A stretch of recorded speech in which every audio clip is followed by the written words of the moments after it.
ከመካከለኛው ምስራቅ አድማስ ተሻግሮ መላውን ዓለም በስጋት ሲያናውጥ የቆየው የአሜሪካና የኢራን ጦርነት አሁን ተለዋዋጭና አዲስ መልክ በያዘ የዲፕሎማሲ ምዕራፍ ላይ ይገኛል።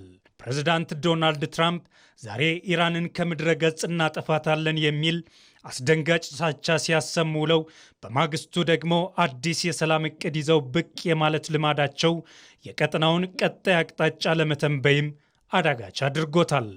ባለፉት ጥቂት ቀናት በሆርሙዝ ወሽመጥ ላይ የተቀሰቀሰው ፍጥጫ የቀጠናውን ውጥረት ወደ አዲስ ምዕራፍ አሸጋግሮት ነበር። ኢራን ያለኔ ፈቃድ የትኛውን መርከብ በዚህ አያልፍም በሚል ሰርጡን ዘግታ የቆየች ሲሆን አሜሪካ በበኩሏ በጦር መርከቦች እጀባ የእንቅስቃሴ ነፃነትን ለማስከበር ስትሞክር ቆይታለች። በዚህ መካከል በእንቅስቃሴ ላይ በሚገኙ መርከቦች ላይ ጥቃት ሲዘነዝሩ የነበሩ የኢራን ፈጣን ጀልባዎችን አሜሪካ ማውደም መጀመሯ ዓለምን ወደ ለየለት አውዳሚ ጦርነትና ወደ ከፋ የኢኮኖሚ ቀውስ ይወስዳል የሚል ስጋት ነግሶ ቆይቷል። ይሁን እንጂ ከነጩ ቤት የወጣው አዲስ መረጃ ይህንን ውጥረት ረገብ አድርጎታል። ፕሬዝዳንት ትራምፕ ጦርነቱን በፍጥነት ሊያስቆም ይችላል የተባለለትን ባለ 14 ነጥብ የመግባቢያ ስምምነት ለቴህራን ልከዋል።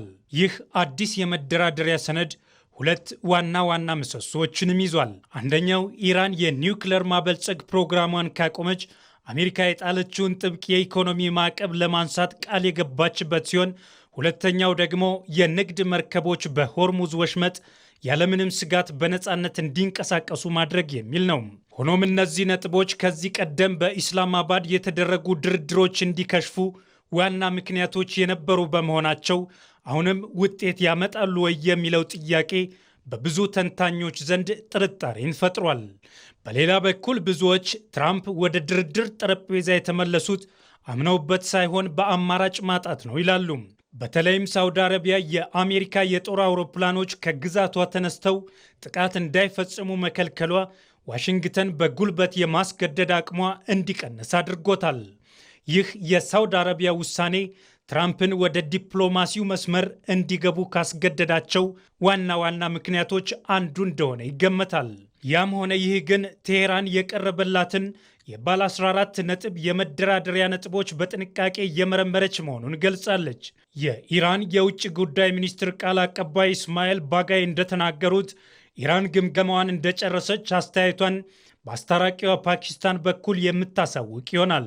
የፓኪስታን የውጭ ጉዳይ ሚኒስትር በበኩላቸው ሀገራቸው አሁን ያለውን የተኩስ አቁም ሁኔታ ወደ ዘላቂ የሰላም ስምምነት ለመቀየር ከፍተኛ ጥረት እያደረገች መሆኑን ገልጸዋል። እናም ሁለቱ ወገኖች በዚህ የመጀመሪያ የውል ሰነድ ላይ መስማማት ከቻሉ ዝርዝር ጉዳዮችን በአንድ ወር ጊዜ ውስጥ ለመቋጨት የሚያስችል የ30 ቀናት ጥብቅ ድርድር ይጀምራሉ። ዓለም አሁን ላይ አይኑን በቴህራንና በዋሽንግተን ላይ በማድረግ የጦርነት ደመናው ተገፎ የሰላም መንገድ ይታይ ይሆን በሚል በጉጉት እየተጠባበቀ ይቀጥላል።